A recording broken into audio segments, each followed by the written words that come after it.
du Christ. Vous ne saurez pas d'avance.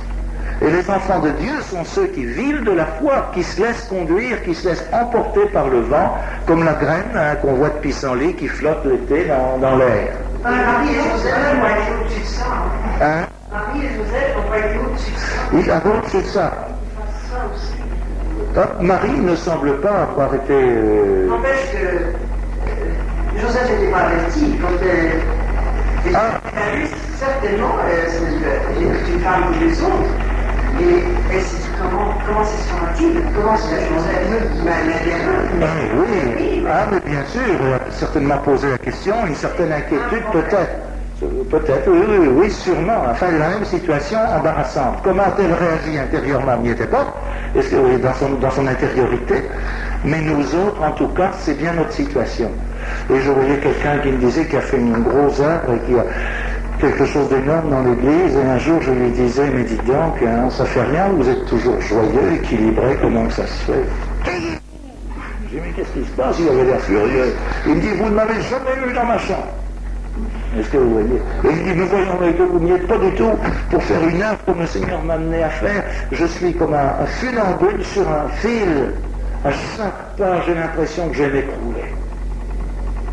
Parce que je ne sais pas où je vais mettre mon funambule. Est-ce qu'il va bien mettre son pied à l'endroit qu'il faut? Est-ce qu'il va laisser conduire son pied par l'esprit? Et voilà quelle devrait être, non pas notre inquiétude, mais notre désir profond. Nous laisser conduire par l'esprit de plus en plus souple et apprendre à ne pas savoir où on va mettre le pied. Vous me donnez y arriver. Pourquoi? Elle a semblé qu'il a dit, nous on va lui mettre les filles en vous. On aurait pu soupçonner.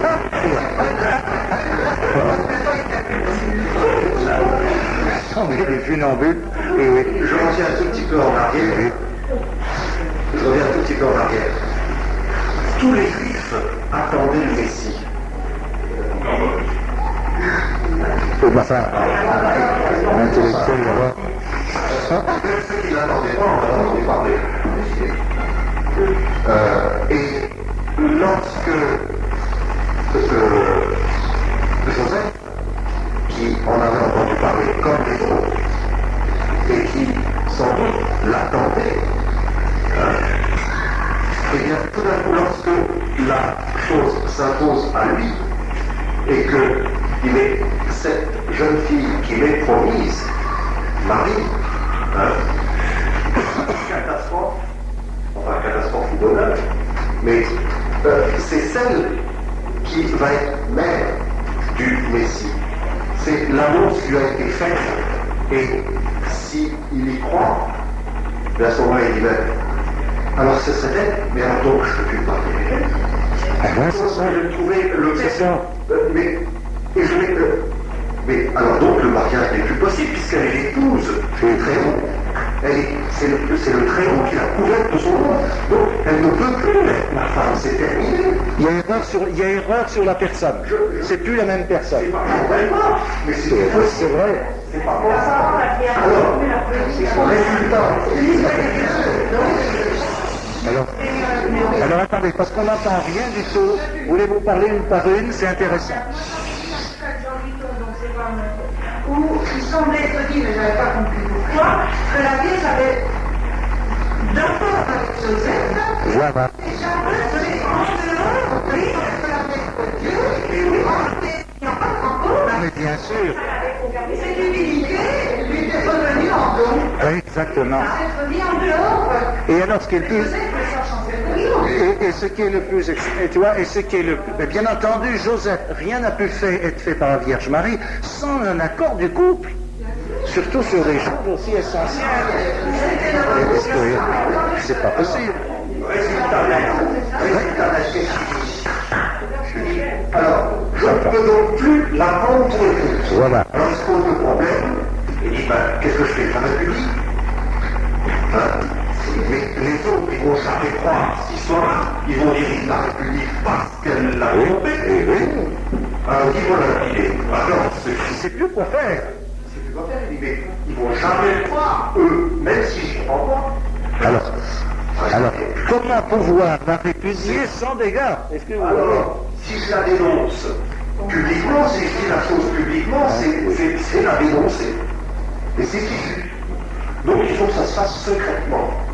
Il ne sait pas comment. Il sait comment. Et la réponse lui est fournie par l'ange, mais au dernier moment. Est-ce que vous voyez comment ça suppose une confiance? Alors, oui, alors on continue. Surtout beaucoup plus terre à terre, Boris est résigné, il a bien un petit besoin d'aide, quand on regarde qu'est-ce qu'il fait? C'est une vision. Bon, alors si vous voulez, nous continuons, c'est pour dire que Jésus a fait le miracle du pain qui annonce l'Eucharistie grâce à un petit garçon. Et c'est là qu'on était passé à Joseph et à Marie. Est-ce qu'il y a eu l'accord de Marie, il y a eu l'accord de Joseph. Et en effet, Jésus vient de transporter un succès. La foule se dit, voilà le type qu'on va faire roi. Et ce succès politique, ce n'est pas cela que Jésus est venu faire. Ce n'est pas une vie améliorée que Jésus vient apporter, c'est pas une vie améliorée, non. C'est une vie transformée. Ça peut peut-être nous mettre sur la piste. C'est la même vie, ce seront peut-être les mêmes événements, on aura peut-être les mêmes soucis, les mêmes maladies, les mêmes ennuis, mais alors vu dans la foi. Voilà le royaume de Dieu. Et Jésus va être l'homme qui aura probablement le plus d'ennuis de tous les hommes, mais vu dans la foi, grâce à la lumière qui l'habite, il va nous permettre, en nous communiquant sa vie justement par l'Eucharistie qui est la source de l'Esprit Saint,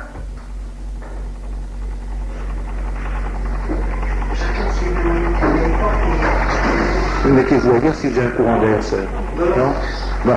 Alors, vous voyez, Jésus ne vient pas faire le royaume de Dieu sur la terre comme l'entendaient les hommes, mais que la vie soit tout entière transformée par l'œil intérieur, purifiez votre œil intérieur, et toutes choses vous apparaîtront nouvelles. Tout est nouveau. Quelqu'un qui connaît le Christ, n'est-ce pas, créateur, ne peut plus regarder la nature, ces arbres avec les feuilles qui poussent comme quelque chose qui est bien. On voit Dieu qui est dedans. On le voit à travers les visages, on le voit, etc. Et alors, c'est là où, au retour, vous allez voir quelque chose d'extraordinaire. Car souvent, on lit l'Évangile comme ça, et c'est dangereux, uniquement une petite phrase. Puis c'est tout, on la prend hors de son contexte. Alors, qu'est-ce qui se passe? Ayant ainsi fait ce miracle, ayant coupé, n'est-ce pas, la spontanéité des foules le lendemain, Jésus dit à ses disciples, allez, qu'est-ce que vous fabriquez? On est en train de renvoyer tout le monde. Prenez la barque, passez de l'autre côté. 6 kilomètres en biais à travers, c'est pas très loin. Mais voilà qu'ils sont en train de rentrer, Jésus s'en alla pour prier. Il a cassé l'enthousiasme de réalisation humaine et lui se retire pour prier avec son Père. Puis c'est là où il va...